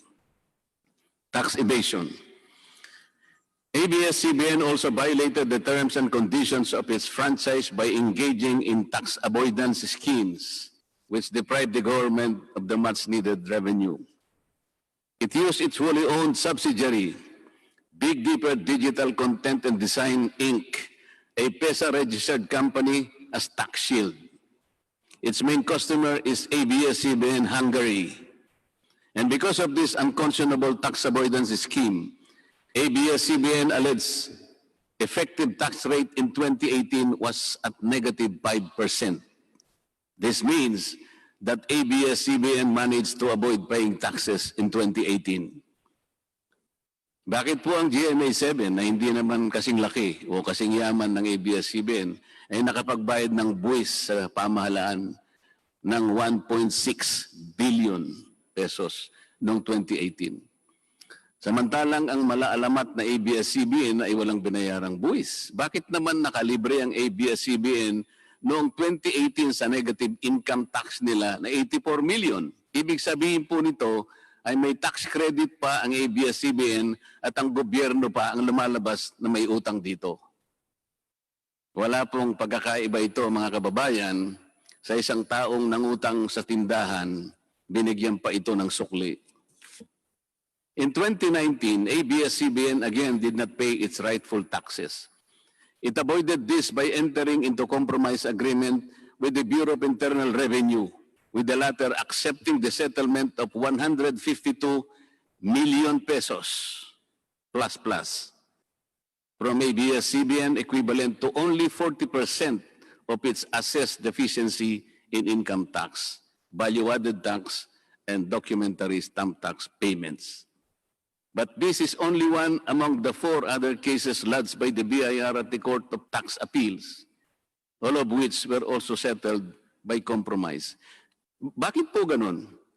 Hindi po ba nando sa prangkisa ng ABS-CBN na babayaran nila lahat ang rightful taxes? Kinakailangan po bang sila ay habla pa ng BIR bago sila mapilitang makapagbayad lamang kahit settlement lamang? Ang linaw po ng kanilang prangkisa na babayaran lahat ang kaukulang buwis. Bakit kailangan pong sila ihabla at idemanda pa ng BIR para lamang sila ay makapagbayad? There are also allegations to date that ABS-CBN's Lingkod Kapamilya Foundation, ALKFI, is being used as ABS-CBN as tax shield, and that ALKFI also failed to file donor's tax return and pay the donor's tax. Ito po ang mas nakalulungkot dito, mga kababayan. Kapag politiko o government official ang nagkawang gawa, epal ang tawag dito ng ABS-CBN. Kahit mula pa sa sariling bulsa ng politiko ang pinanggalingan ito.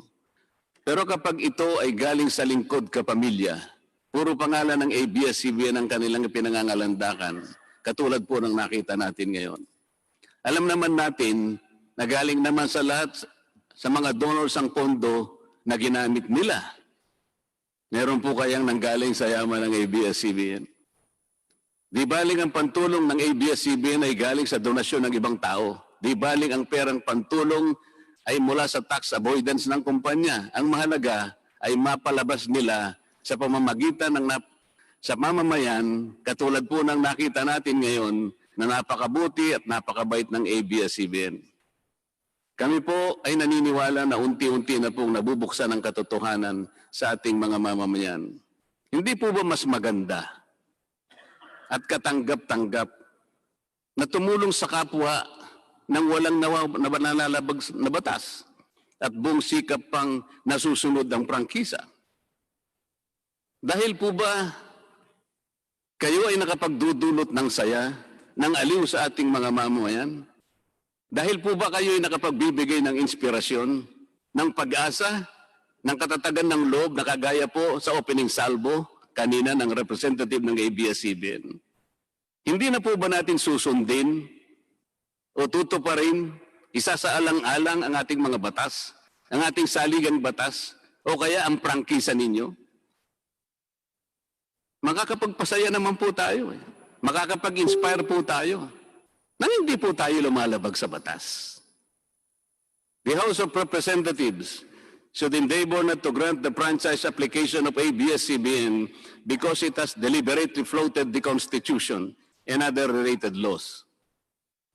Even the terms and conditions of its previous franchise to suit its own business and political interest, but to the prejudice of the greater good. The grant of a legislative franchise is merely a privilege and not a matter of right. Congress has the exclusive constitutional authority to award, alter, or revoke this privilege when the common good so requires, as in this particular case of ABS-CBN.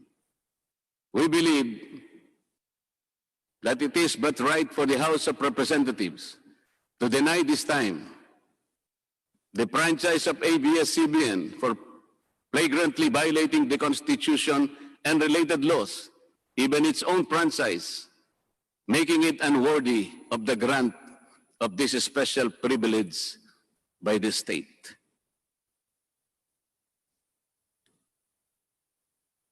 Alam mo kung sino lang ang pinakamatinding magiging kalaban ni Cardo? Sino? Nako, kabahan ka kay si Cardo. Ang pinakakalaban ni Cardo. Feeling ko si Kiboloy. Yung nagpahinto ng lindol. Si Kiboloy lang ang magpapahinto ng probinsyano. Abangan nyo yan. Oh. So inahamon kita Kiboloy, pahinto mo nga ang probinsyano. Napahinto mo pala ang lindol eh. Apakayabang nyo pala eh. Sabi niya daw, stop. Sige nga, punta kang gitna ng EDSA, stop mo yung traffic doon. Stop.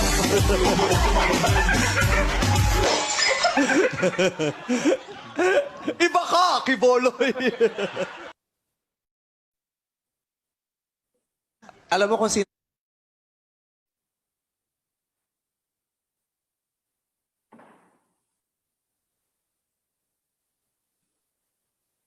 Kailan mo ba gustong mapa-stop ang probinsyano? Ikaw, magpili ka. Kailan mo gustong i-stop? 1 buwan, 2 buwan, 3 buwan, 4 na buwan? Ikaw. Baka sa 4 na buwan, hindi lang yung probinsyano may stop. Baka pati yung network mo, stop na yan.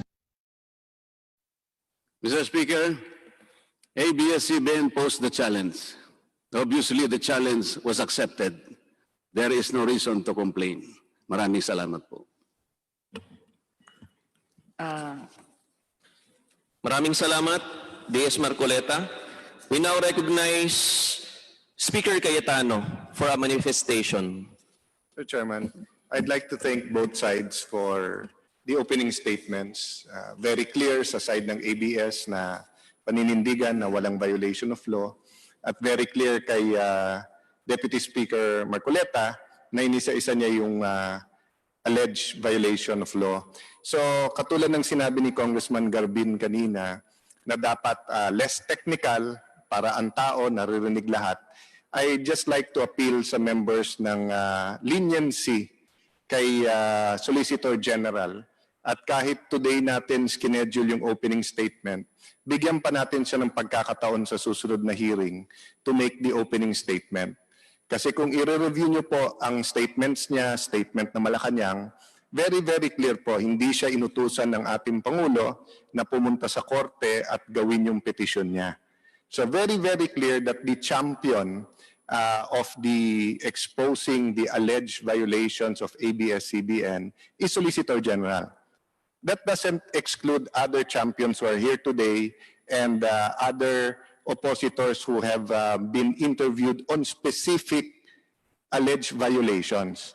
Pero si Solgen ang nakapag-put together ng arguments, ng proof, ng ebidensya, ng witnesses. So I don't think we can explain today sa atin publiko ang sub judice rule na claim ni Solicitor General Calida. But I just like to make 2 points. First, Kung ganun ang interpretasyon ng sub judice rule, walang hearing na magaganap sa Kongreso.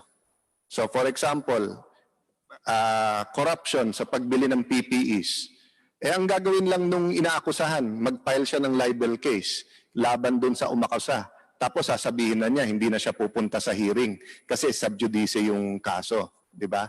So, kumpleto po ang jurisprudence at yung batas na hindi po, kung paano i-apply yung sub judice rule. Secondly po, and it's a reminder din sa ating resource persons, during more normal times, no, nung hindi pa tayo nag-zoom hearings or session, ang excuse mo lang na hindi pumunta dito, yung you're not physically well, you're physically unable to, you're out of the country. No? But if you will claim the constitutional right against testifying against yourself, if you're going to claim the right of privacy, if you're going to claim sub judice, or any other legal defense, reporters, if they're going to claim the privilege of protecting the information or the informants, sometimes we will allow that, but you have to be here. You cannot absent yourself and then make those claims. You have to be here, make those claims, and then the committee will determine whether tama yung legal excuse na binigay mo o hindi. So, I know that earlier Chairman Alvarado already stated that we will be sending him a letter, but also to extend him the courtesy na makapag-prepare din siya ng opening statement or at least a summary ng allegations against ABS so that, to be fair to our executives from the ABS-CBN at sa kanilang mga empleyado, masagot naman nila punto kada punto. And I think the opening statements today, and we're going to hear some more, are the best evidence na talagang pag nagharap-harap, ang tao makakapag-decide na kumpleto yung impormasyon nila. So yun lang po sa akin, appeal na muli nating imbitahin, mula natin bigyan ng pagkakataon at lahat ng oras at oportunidad ang Solicitor General Calida na ma-present yung kanyang nalikom na impormasyon. If this was the budget hearing, he cannot absent himself. And in the budget hearing, any member can ask him, can you give us a summary of the petition you filed against ABS-CBN? So wag na nating hintayin yung budget hearing sa July o August bago natin siya matanong. Para nga harap-harapan po at yung mga membrong naghihintay sa Zoom at gustong magsalita, makapagsalita. Thank you to our two dear chairmen. Thank you, Mr. Speaker. The Joint Committee Secretariats are directed to be more lenient to the Solicitor General, and please ask him to be here on the next hearing. Before we go on to the closing remarks, the Chair would like to recognize more members present via Zoom. Representatives Lacson, Marco, Exter Romualdo, Nograles, Robes, Romulo, and Ramirez Sato. The Chair would like to recognize now Congressman P.D. Barsaga for the closing remarks. Sir Chair. Congressman Rosas. Yes, Mr. Chair. Just a clarificatory question again. I heard kanina si Honorable Representative Garbin said sa rules of procedure pa rin po. Ikaklaro ko lang po, sinabi niya na ang boboto para sa franchise ay both Committee on Good Governance and Committee on Legislative. Members sa franchise lang po ang pwede bumoto sa Committee on Legislative franchise. Thank you very much, Mr. Chair. Thank you. Sa ating minamahal ng Speaker, sa Chairman ng Committee on Franchises, pati na sa Chairman ng Good Government at sa ating Majority Floor Leader, sa mga kasama ko sa Kongreso, sa mga kinatawan ng ABS-CBN. Narinig natin kanina ang pahayag ng mga kinatawan ng ABS-CBN sa pangunguna ni Ginoong Carlo Katigbak at kanyang sinabi, the law is the law.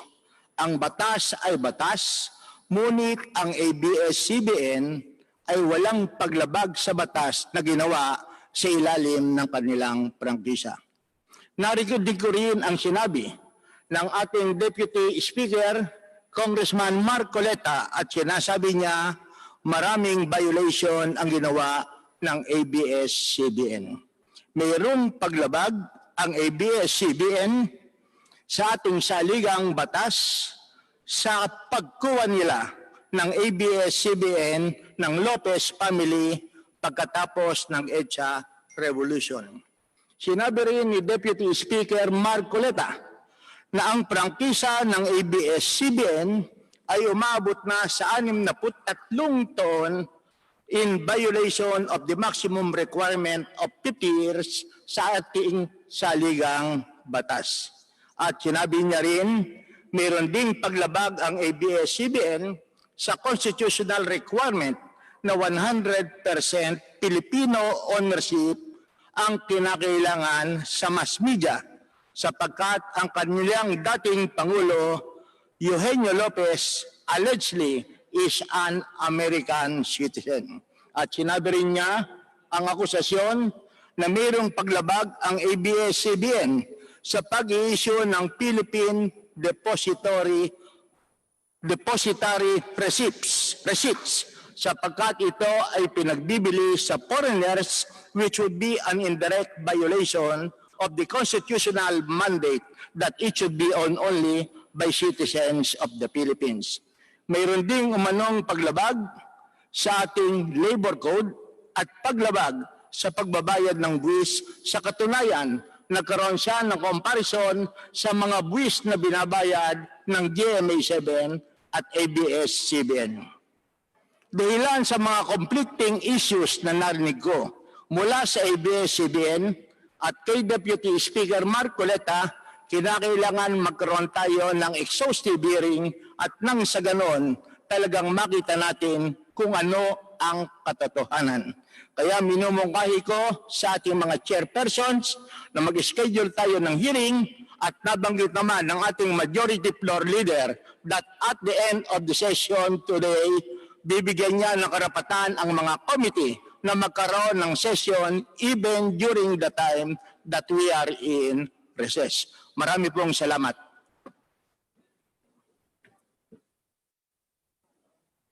Before we suspend our hearing, may we ask from our guests from ABS-CBN when they will be ready for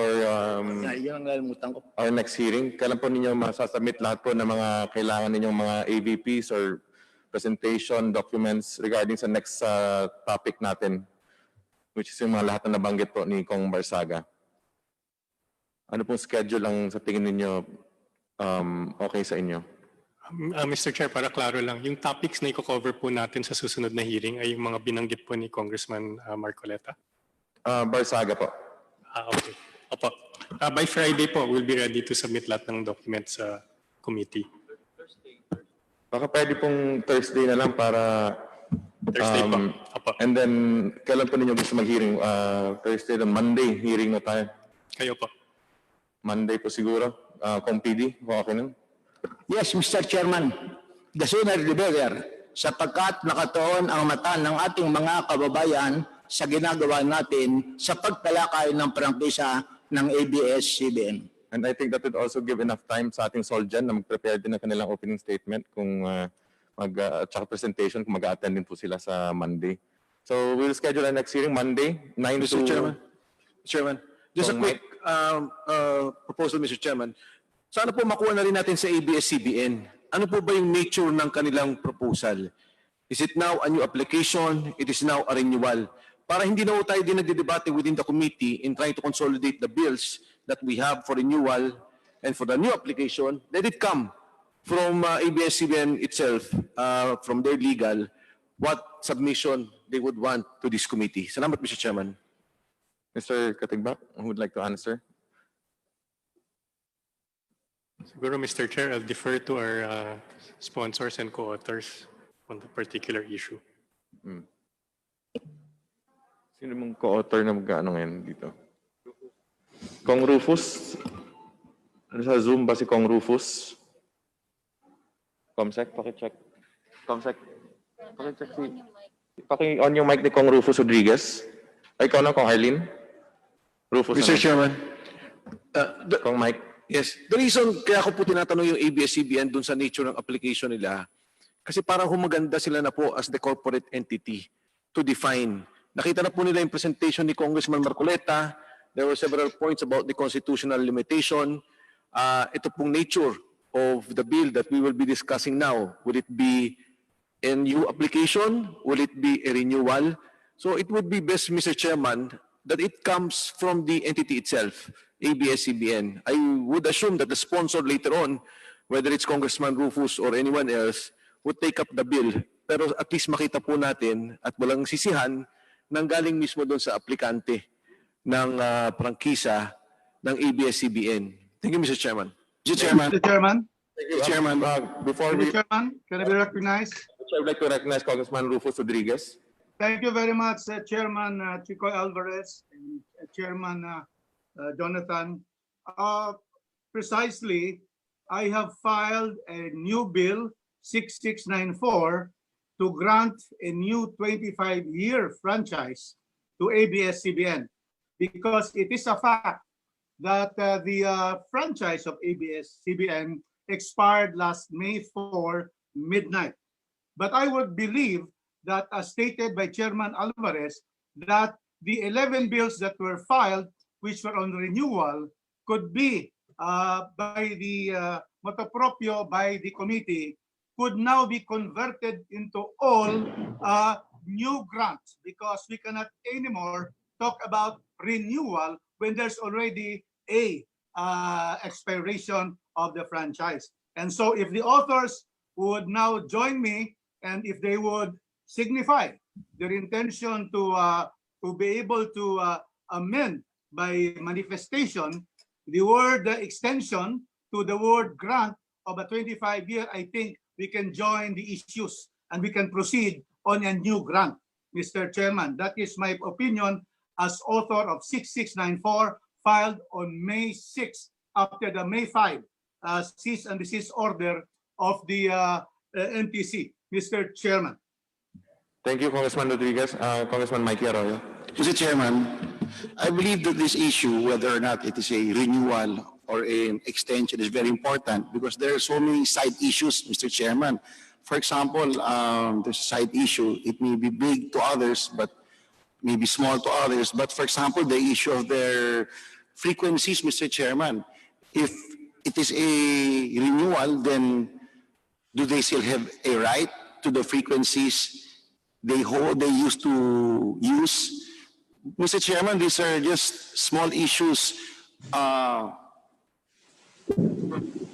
huge umbrella issue we have. So I believe that we should have many more hearings to give an explanation to the experts, to ABS-CBN, to air their side, and to the oppositors.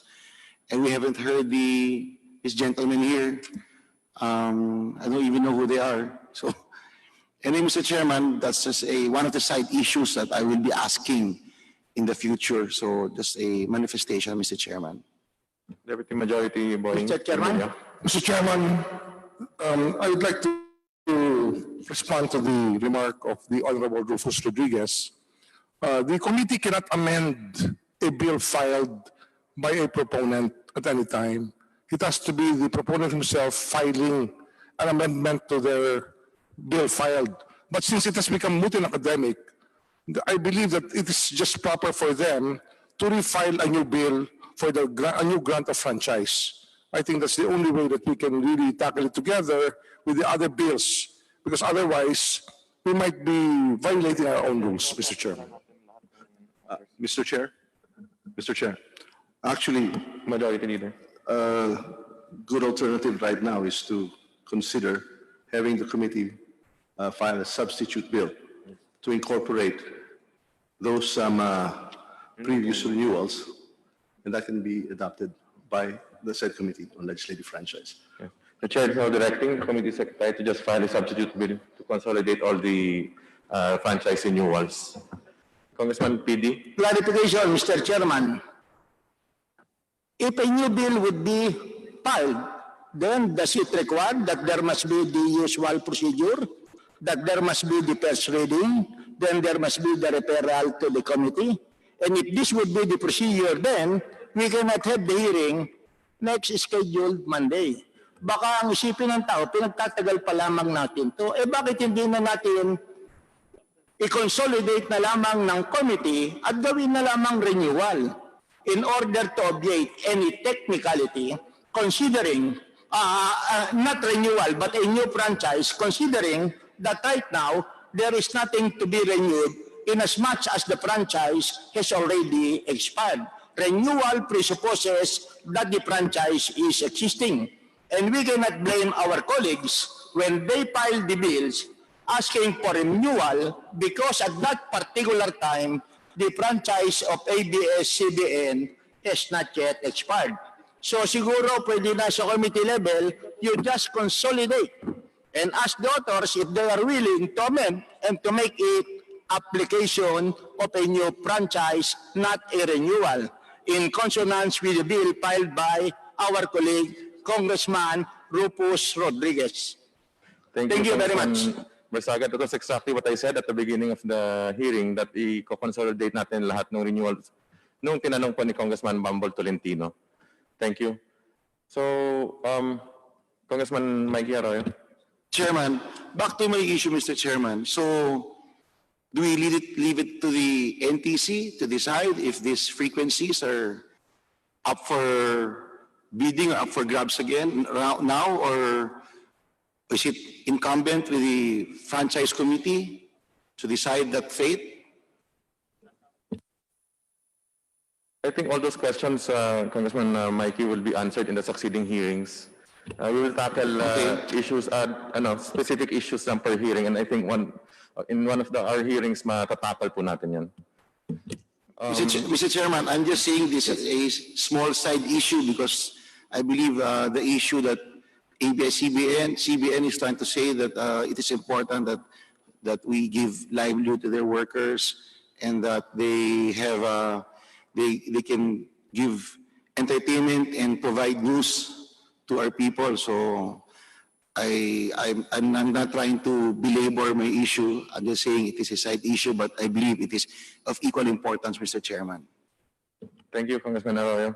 So I will have Yes, Mr. Chair. Rosas. Nung sinamit po namin yung renewal franchise, we were banking on what you said nung last committee hearing na i-hear natin yung 12, how many franchises, no? Renewal franchises yon. So, our position is, gusto sana namin yung renewal, yung na franchise, yung pag-usapan, Mr. Chair. Mr. Chairman. Congressman Elkiap. Mr. Chair, una-una gusto ko po magpasalamat at natuloy na po itong hearing na to. At ngayon po, narinig na natin yung opening statement ni Sir Carlo Catibak na lagi po natin nakikita sa TVN. At for the first time po, narinig naman natin yung statement ni Deputy Speaker Marcoleta na ito po yung mga sa ngayon ay alleged violations at makikita na rin po sa TVN. Yun po ang purpose ng hearing natin, na malaman po talaga ng taong bayan kung ano po yung totoong nangyayari. Yun lang po. Gusto ko magpasalamat sa inyo, Mr. Chair, at sa leadership po. Thank you. The Chair will also direct the Committee Secretary to talk to all the authors kung amenable sila doon sa ating gagawin na pag-consolidate na lang. So now, before we suspend, ulitin ko lang ating next hearing, Monday, 9 to 1 p.m. 9 a.m. to 1 p.m. Kung okay na po kayo doon para may time lahat mag-prepare. Hearing is suspended until Monday, 9 a.m.